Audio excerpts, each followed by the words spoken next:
शुरू होती है एक कपल को दिखाने से जो दोनों टूरिस्ट होते हैं। इनमें लड़की का नाम हैदर था जो अपने ग्रुप के साथ ऑस्ट्रेलिया घूमने आए हुए, लेकिन ये ज्यादा देर तक सोए रहे, इसलिए ग्रुप इन्हें छोड़कर चला गया। जिस चीज का फायदा उठाकर ये लोग समंदर किनारे आ जाते हैं ताकि शार्क केज वाला एक्सपीरियंस ले सके, यानी इन्हें पिंजरे में डालकर पानी में छोड़ दिया जाएगा और ये शार्क को बहुत ही करीब से देखने का एक्सपीरियंस लेंगे। अब जिस आदमी के पास वो आए थे उसका नाम टकर था और उसने शार्क के इस एक्सपीरियंस का नाम टकर एक्सपीरियंस रखा था। वो फिलहाल यहाँ पर नहीं था, इसलिए वो दोनों उसके एक साथी के पास गए जो कहता है कि टकर कुछ दिन आराम करना चाहता है, इसलिए वो तुम्हें एक्सपीरियंस करवाने नहीं लेकर जाएगा। पर इतने में टकर खुद आ जाता है। वो काफी पुरजोश नजर आ रहा था। कहता है ऐसे कैसे मैं लेकर नहीं जाऊंगा, मैं तुम दोनों का एक्सपीरियंस जरूर करवाऊंगा। जिसके बाद वो दोनों को कश्ती में बिठाकर समंदर में निकल गया। वो इन्हें बताता है कि बचपन में मैंने शार्क के हमले से सरवाइव किया था, यानी मैं जिंदा बच गया था और उसके निशान मेरे जिस्म पर आज भी हैं, जो बताकर वो निशान उन्हें दिखाता भी। उसने कहा बस उसी दिन से शार्क से मेरा अजीब सा लगाव बन गया। ये सुनकर हैदर कहती है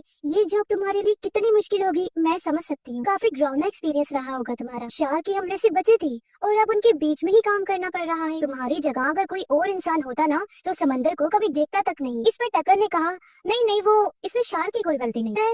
और वो समंदर में खून फेंक देता है और इन दोनों को पिंजरे में डालकर पानी में छोड़ दिया गया, जिससे बहुत सारी शार्क्स इनके चारों तरफ आ जाती है। और यही होता है इनका शार्क केज एक्सपीरियंस, जिसमें वो शार्क को इतने करीब से देखकर काफी एंजॉय करते हैं। वो इस बात से भी खुश थे कि जब तक इंसान झटपटाता नहीं, डरता नहीं, शार्क भी गुस्से में नहीं आती, न हमला करती। वो दोनों हंसी खुशी पानी से बाहर आ जाते हैं। टकर का शुक्रिया अदा करके वहाँ से जाने ही वाले थे कि तभी वो अपना असली रंग दिखाता है। अचानक से हैदर के दोस्त के गले में चाकू मारकर उसे दोबारा पानी में फेंक देता है। ये देख हैदर जोर जोर से चिल्लाने लगी, मदद के लिए पुकारती है, लेकिन बीच समंदर में उनकी आवाज सुनने वाला कोई भी नहीं था। और अब टकर उसकी तरफ भी शैतानी मुस्कुराहट के साथ देखने लगता है। उसके साथ टकर ने क्या किया फिलहाल ये दिखाया नहीं जाता और सीन शिफ्ट हो जाता है। इस बार हम एक अमेरिकन लड़की को देखते हैं जो ही कहानी की मेन कैरेक्टर है, जिसका नाम जैफर होता है। वो समंदर में सर्फिंग करती है, इन्हीं समंदर की लहरों पर सर्फ बोर्ड के जरिए भागती है। जिसके बाद सामने वाले गैस स्टेशन में गई, जहाँ उसकी मुलाकात एक लड़के से होती है जो एक एजेंट था। उसकी गाड़ी स्टार्ट नहीं हो रही थी, इसीलिए उसे मदद की जरूरत। अब जैफर के पास एक बड़ी सी कैंप वैन है जिसमें वो रहती है, लेकिन फिर भी वो उसकी मदद करने को तैयार नहीं थी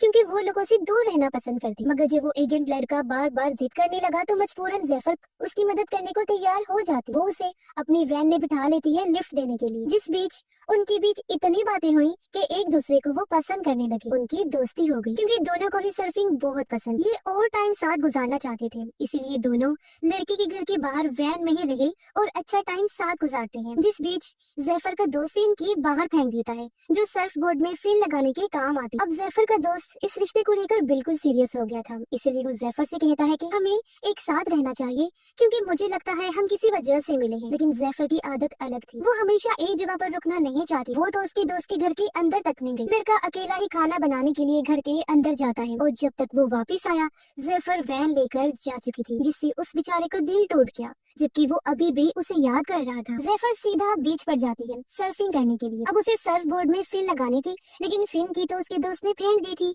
इसीलिए वो पास खड़े ट्रक में से फिन ढूंढने लगती है, जो ट्रक था टकर का, जो अब खुद भी पीछे से आ जाता है। अब फिन की तो उसने दी, लेकिन बातों बातों में वो उससे जरूरी बातें भी उगलवाता है, जैसे वो अकेली है या किसी के साथ है, क्योंकि इसके बाद ही वो अपनी अगली चाल चलेगा। जैसे उसने हैदर और उसके दोस्त से उगलवाया था कि उनका ग्रुप उन्हें छोड़कर चला गया, लेकिन जैफर उसकी बातों का ठीक से जवाब नहीं देती, इसलिए वो चिढ़कर अपना ट्रक लेकर वहाँ से चला जाता है। तभी जैफर के पास उसके उसी दोस्त का मैसेज आया जो कह रहा था कि हम दोनों मिले। अब जैफर भी उसे बुलाना चाहती थी, लेकिन अपने दिल की बात दबाकर उसने मना कर दिया और यही उसकी सबसे बड़ी गलती, क्योंकि तभी पीछे से टकर आकर उसे दबोच लेता है और बेहोश करके अपने साथ ले जाने लगता है। उसने जैफर को गाड़ी में रखा हुआ था। काफी लंबा सफर करने के बाद वो उसे कश्ती में डाल देता है और खुद समंदर में चला जाता है। अगली सुबह उसका दोस्त भी यहाँ पहुँच जाता है, लेकिन जैफर उसे कहीं भी दिखाई नहीं दे रही थी, सिर्फ उसकी वैन खड़ी। वो उसके नंबर पर कॉल करता है, तब रिंग भी वैन के अंदर से ही आ रही।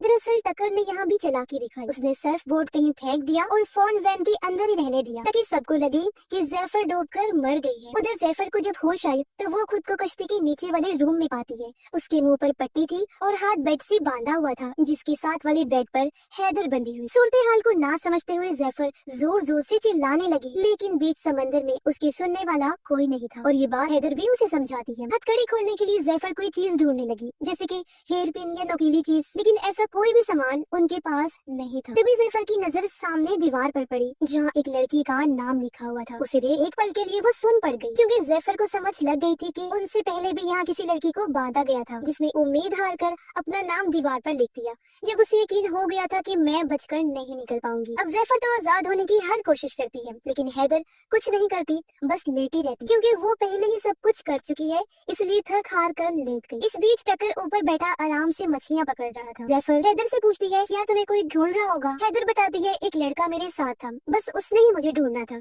लेकिन इस कश्ती पर उसके साथ भी बहुत बुरा हुआ। ये सुन जैफर ने अंदाजा लगा लिया कि टकर ने उसे भी मार दिया होगा। फिर हैदर उससे पूछती है, क्या तुम्हें कोई ढूंढने आएगा? जैफर जवाब देती है, आ तो सकता था, लेकिन अब नहीं आएगा। मगर उसका दोस्त तो अभी भी उसके बारे में ही सोच रहा था। वो एक बार फिर बीच पर जाने लगा। तभी वो देखता है कि जैफर की वैन को कहीं ले जाया जा रहा है। उसे काफी अजीब लगा। वो सोचता है, जैफर का ये घर है, इसके बगैर वो कहाँ रह रही होगी। उसकी फिक्र बढ़ती जा रही, इसीलिए वो सीधा पुलिस स्टेशन जाता है और यहाँ से वो जैफर को ढूंढने लगता है। उधर पूरी रात हाथ पैर मारने के बाद जब जैफर आजाद नहीं हुई तो थक हार कर वो वहीं बैठ गई। तभी उसने नोटिस किया कि हैदर ने जो कपड़े पहने हुए हैं उसमें तार लगी हुई है। तार को लेकर वो हथकड़ी खोलने वाली थी कि तभी टकर उनके लिए ब्रेड और पानी लेकर आ जाता है। अब क्योंकि ये पूरा कमरा काफी गर्म था, इसलिए हैदर जल्दी से पानी लेकर पी जाती है, लेकिन जिस तरह वो खुद को चादर से छुपा रही थी वो देखकर टकर को शक होने लगा। लेकिन इससे पहले वो चादर हटाकर देखता, जैफर उसका ध्यान अपनी तरफ कर लेती है, ये कहकर कि मेरा खाना मुझे दे दे,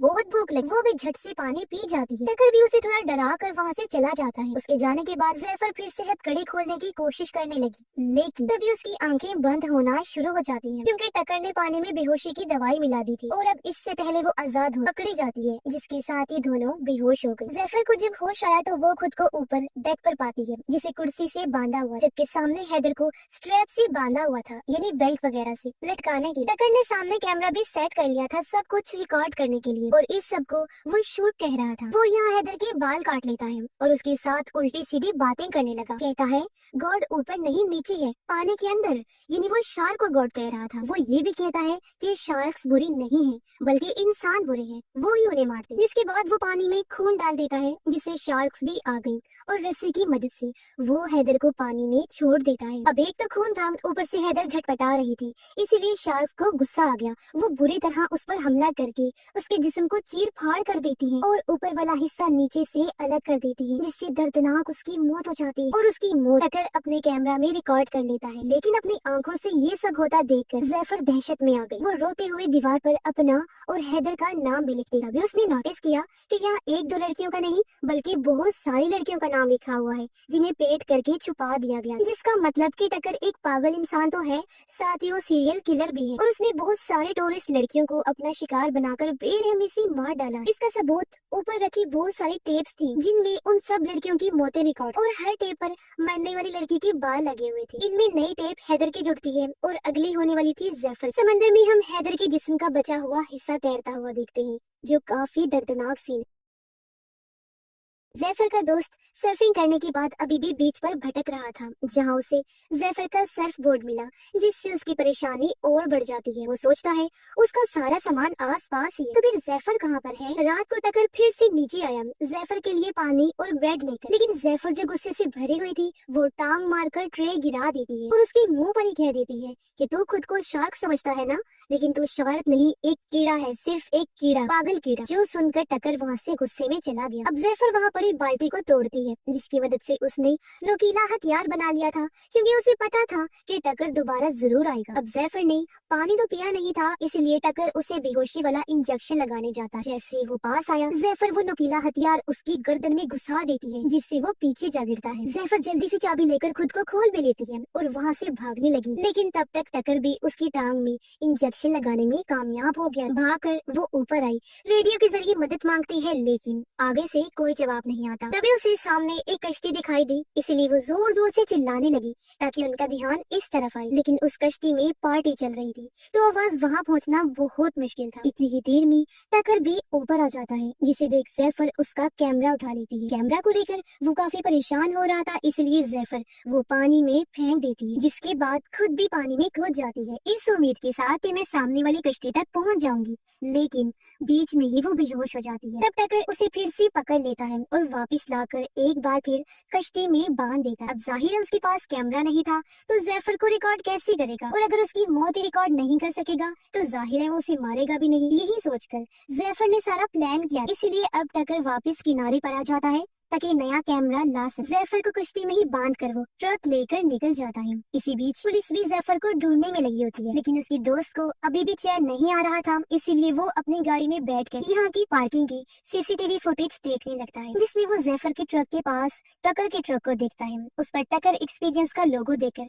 वो थोड़ा सर्च करता है और उस जगह का सही एड्रेस निकाल कर आखिर उस कश्ती तक पहुँच जाता है। जैसे अंदर आया उसे नीचे से जैफर के चिल्लाने की आवाज आई, इसीलिए वो जल्दी से दरवाजा तोड़कर अंदर आया और फाइनली जैफर के पास पहुंच जाता है। वो उसे देखकर खुश भी थी, साथ ही हैरान भी कि आखिर ये कैसे बिना किसी क्लू के मुझ तक पहुंच गया। हालांकि ये चीज नामुमकिन, वो भी तब जब मैं उसे छोड़कर आ गई थी और उसे मेरे बारे में कुछ पता भी नहीं था। लेकिन ये बात तो सच हो गई थी जो उसकी दोस्त ने कही थी कि हम किसी खास मकसद से मिले हैं। जैफर उसे कहती है कि जल्दी से ऊपर जाकर कुछ लेकर आओ जिससे मैं आजाद हो सकूं और जल्दी से पुलिस को कॉल कर दो। अब कॉल करते हुए उसका दोस्त ऊपर जाने लगा, लेकिन बदकिस्मती से ऊपर टकर आ गया जो उसे पकड़ लेता है। पुलिस को फोन लग भी चुका था, लेकिन इससे पहले वो कुछ बोल पाता टकर उसका फोन तोड़ देता है, फिर वो मार कर उसे जख्मी कर देता है। लेकिन किसी तरह जैफर का दोस्त भी उस पर हमला करके पीटने लगा और गला घोंट कर उसे मारने ही वाला था कि तभी पीछे से टकर का साथी आकर हमला कर देता है, क्योंकि वो खुद नहीं जानता था कि टकर कितना बुरा इंसान है और वो करता क्या है। वो जब जैफर को चिल्लाते हुए देखता है तो अब जाकर उसे सारी बात समझ आई, लेकिन क्या फायदा क्योंकि काफी देर हो चुकी थी। टकर उसके सर में हुक घुसा देता है जिससे मौके पर ही उसकी मौत हो गई। टकर ने सोचा कि किनारे पर रुकना ठीक नहीं होगा, इसीलिए वो कश्ती लेकर एक सुनसान आइलैंड पर जाने लगा और जैफर की दोस्त को भी उसने जैफर के साथ वाले बेड पर बांध दिया था।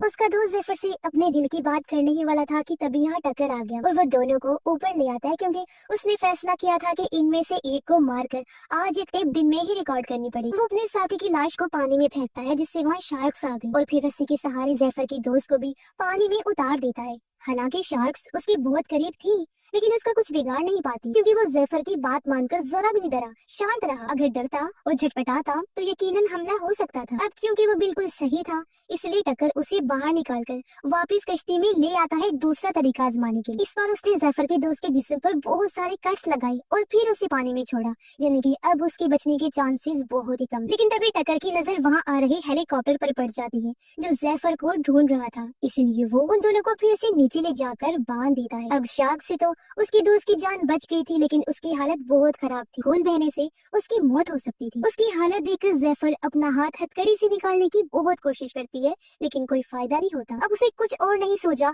वो अपना अंगूठा तोड़ लेती है ताकि हाथ बाहर निकाल सके, लेकिन इसके बावजूद भी हाथ बाहर नहीं आता। फिर उसने और भी खतरनाक चीज की, अपने दांतों से बाकी अंगूठे का हिस्सा अलग किया। हालांकि उसे बहुत तकलीफ हुई, लेकिन अब जाकर वो आजाद हुई। तभी यहाँ टकर भी आ गया उसे बेहोश करने के लिए, लेकिन वो उसे ही चकमा देकर रूम से बाहर चली गई, उसे अंदर ही लॉक कर देती है। लेकिन टकर बहुत चालाक था, उसे बाहर निकलने का दूसरा रास्ता पता था। ऊपर आकर जैफर कश्ती को स्टार्ट कर देती है, लेकिन टकर रूम से बाहर आकर पूरे सिस्टम को ही बंद कर देता है। अब कोई और रास्ता नहीं था, इसीलिए वो टकर से भिड़ गई। काफी देर तक उससे लड़ने के बाद पानी में कूद जाती है सामने वाली आइलैंड पर जाने के लिए, जहाँ शादी चल रही थी। लेकिन मुसीबत उसके लिए बहुत, क्योंकि हाथ में से खून निकल रहा था, पानी में शार्क्स थी और पीछे से छोटी कश्ती लेकर टकर भी आ रहा था। इसके बावजूद भी पूरा जोर लगाकर वो पानी से बाहर आइलैंड पर आ जाती है, लेकिन कुछ कर पाती पीछे से टकर आकर उसे पकड़ लेता है। एक बार फिर बेहोश करके वापस कश्ती में ले आया। उसे एहसास हो गया था कि बड़ा खतरा उसका दोस्त नहीं बल्कि जैफर है, इसलिए उसने इस बार कुर्सी पर बिठाया उसके दोस्त को और स्ट्रैप्स के साथ जैफर को लटका दिया। तब यहाँ पर बड़ी सी व्हाइट शार्क आ गई, जिस वजह से बाकी शार्क्स वहाँ से चली जाती हैं। आज का उसका ये शो काफी बड़ा होने वाला था, जो देखकर वो काफी खुश भी हुआ और चौंक भी गया, क्योंकि बचपन में उस पर भी व्हाइट शार्क ने ही हमला किया था। और अब वो बिना टाइम गवाए जैफर को पानी में छोड़ देता है, लेकिन जैफर रिलैक्स थी, इसलिए अभी भी बची हुई। तब एक भाले से टकर शार्क को मारकर उकसाने लगा। तब भाला गलती से जैफर के पास चला गया और वो आजाद होकर पानी में चली जाती है, जहाँ वो व्हाइट शार्क को काफी करीब से देखती है। अब शार्क उसके करीब आती जरूर है, लेकिन बिना कोई नुकसान पहुंचाए वहाँ से चली जाती है। हालांकि उसके हाथ से खून निकल रहा था, फिर भी जैफर देखती है कि शार्क के ऊपर भी एक कट का निशान है, जिसका मतलब था कि वो भी शार्क का सर्वाइवर है। वो किसी जानवर का नहीं बल्कि इंसान की सर्वाइवर है। इसीलिए इस फिल्म में इंसानों को कहा गया है कि वो डेंजरस एनिमल्स हैं, यानी कि खतरनाक जानवर जो बेरहमी से जानवरों को मार देते हैं। ये भी नहीं देखते कि वो इंसानों को कोई नुकसान नहीं पहुंचा रहा है। अब ये देखकर ज़ेफर को एक बार फिर हिम्मत मिली और वो दोबारा कश्ती के ऊपर चढ़ जाती है। वो भाले से टकर पर हमला कर देती है, जिससे वो पानी में गिर गया और अब शार्क उसे मुंह में दबाकर वहाँ से ले जाती है। बेरहमी से उसे खाने लगी, उसकी भयानक मौत हो जाती है। और इस बार सबसे अच्छी टेप खुद टकर की ही बनती है, एकदम परफेक्ट शूट। लेकिन इसी बीच ज़ेफर भी पानी में गिर जाती है, जो देखकर उसका दोस्त काफी परेशान हो गया, क्योंकि उसे लग रहा था कि वो भी मर जाएगी और मैं भी। वो काफी दुखी था, लेकिन जैसे तैसे ज़ेफर फिर से निकलकर बाहर आ गई और अपने दोस्त को संभालती है, क्योंकि वो काफी बहादुर लड़की। ज़ेफर फ्लेयर जलाकर वहाँ से गुजर रही कश्ती को बुलाती है, जो खुशकिस्मती से इन्हें देख लेते हैं और मदद के लिए आने लगे। और कुछ इस तरह अपनी बहादुरी की वजह से ज़ेफर ने अपनी और अपने दोस्त की जान बचा ली। और इसी के साथ ही इस फिल्म की कहानी यहीं पर खत्म हो जाती है।